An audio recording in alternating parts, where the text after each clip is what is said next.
We're about a month into the new year, and there's been so much confusion about alleged new carry-on rules for flying, airlines changing their luggage dimensions, and more. So I want to clear a few things up and then share with you something that will make sure you never have to worry about carry-on sizes ever again and make your life a whole lot easier the next time you want to fly with your carry-on. Here's a little teaser.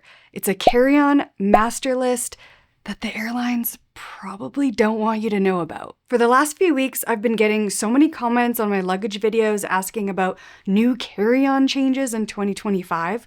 I was pretty confused about where these were coming from because I've heard nothing of the sort. Turns out there were a couple videos floating around that went viral, like over 1 million views in a week, that stated that US airlines are now all following a new size for carry-on bags and that your old luggage may not fit. First, this is false. Secondly, these videos were AI generated, complete with fake AI voices and scripts written completely by ChatGPT. I think some of the videos are now taken down, but Megan from the Portable Professional channel recently published a great video addressing this, so I'll link that below if you haven't seen that one yet. But anyways, I think there was a headline like early on in the new year that American Airlines was rumored to be changing some of their carry-on policies, but a few websites took that as all American Airlines, as in all the airlines in America, not the company. Kind of a mess. Here are some examples of what the actual carry-on allowances are for some airlines. American Airlines and United allow bags that are 22 by 14 by 9 inches, whereas Southwest is 24 by 16 by 10 inches. But then Air Canada is 21.5 by 15.5 by 9 inches. To put this into perspective, some airlines allow bags even taller than this black Travel Pro, and some barely allow this size of the base small carry-on. The differences are wild. And then for personal items, some airlines just state that it must fit under the seat without giving any dimensions. The sizing under the seat varies so much based on what type of aircraft you're flying on, whether you're in the aisle, middle, or window seat, and whether there's an IFE box or a life vest under the seat. So it's all over the map. In any case, this is all to say that before you buy a new carry-on, check the airline's website for the listed size dimensions. That is the only factual source that you can go off of. Or, I'd like to present to you what we're calling our magnum opus of carry-on bag data, the carry-on Bible, if you will. Back in June of 2024, I published a video about testing a bunch of carry-on bags in different airline sizes at the airport. And in that video, I shared a free spreadsheet of carry-on sizes for over 150 airlines worldwide. But now we've taken it a step further. We've consolidated not only all the airline carry-on sizes, but also included a comprehensive list of specific bags that will fit on each airline. Chris and I spent weeks researching different bags and airline sizes and what would fit what. I may or may not have locked him in his office for a week where he survived on pretty much only Pop-Tarts.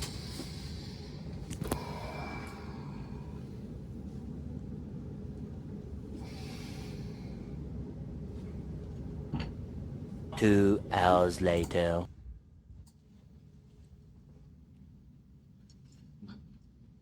But we finally got a full database of not only as many airlines as possible with their carry-on measurements in both imperial and metric, but also which specific bags will fit. So here's how it works. Just click the link or scan the QR code. It's completely free. No need to sign up for an email list to get access to it.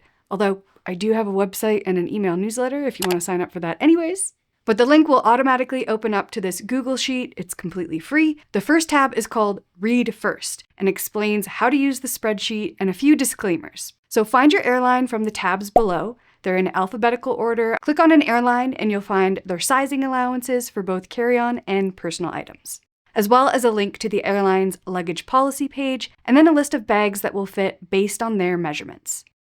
We will be updating this spreadsheet as much as we can anytime there are changes or if we find new bags to add to the list. So any changes we make will be made live. So I would recommend you bookmark the link. And while we have a lot of luggage listed on there, the list that we have is not exhaustive. So please go take a look.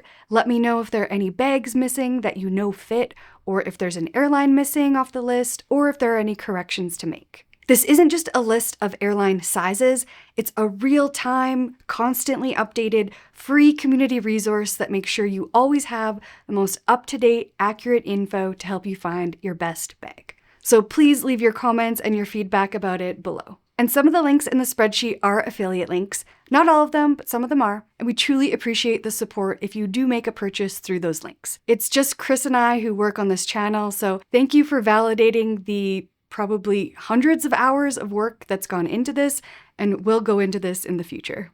Also, we left prices out of the spreadsheet because those can change at any time depending on sales or what currency you're shopping in. And this is a big one for any of the bags that you purchase from Amazon. Amazon inventory can change, and as a result, prices can change as well. Sometimes airline websites make their information hard to find or it's buried, so we really hope this spreadsheet saves you time from endless scrolling and second guessing yourself and cross-referencing different luggage websites. So I hope you like it, and I hope it helps you in your journey to find the perfect carry-on. I also want to touch on some important things to be aware of. These measurements include the wheels and handles, so you have to read the measurements of the bag you're buying carefully, because sometimes the descriptions are really sneaky and the manufacturers don't include the handles or wheels to make the bag seem smaller than what it is. I actually got fooled by this when I bought my first Travel Pro. The product description listed it as a 21-inch bag, but then I started packing it up and I realized it was actually 23 inches with the wheels and the handles. And so when I decided to buy the true 19 and 20-inch bags from Travel Pro, there's quite a difference in sizing. Also, I just purchased the Lipo Plume Cabin Spinner by Samsonite to test out. This gal here.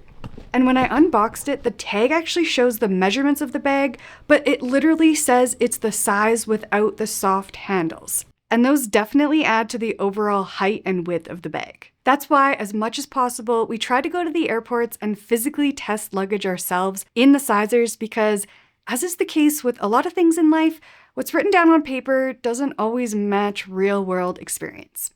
I will add that a lot of the bags we test and recommend are going to be in a price range over $100. You will notice a difference in quality when it comes to higher price bags, but I often get asked about more affordable options, specifically bags under $100. Unfortunately, we can't test every bag out there, but Amazon does have a bestsellers list of carry-on luggage based on sales, which seems to be updated almost daily. There are a lot of affordable options on there if you do want to read through the reviews. It's not vetted by me, but in case you weren't aware of this list, it is another good place to look. I think that's all I have to share for now. Stay tuned for the Samsonite review coming soon. And I hope this carry-on database will help you find your next carry-on or just confirm whether your current bag will fit.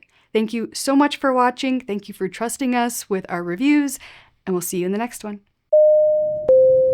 Cabin crew, prepare for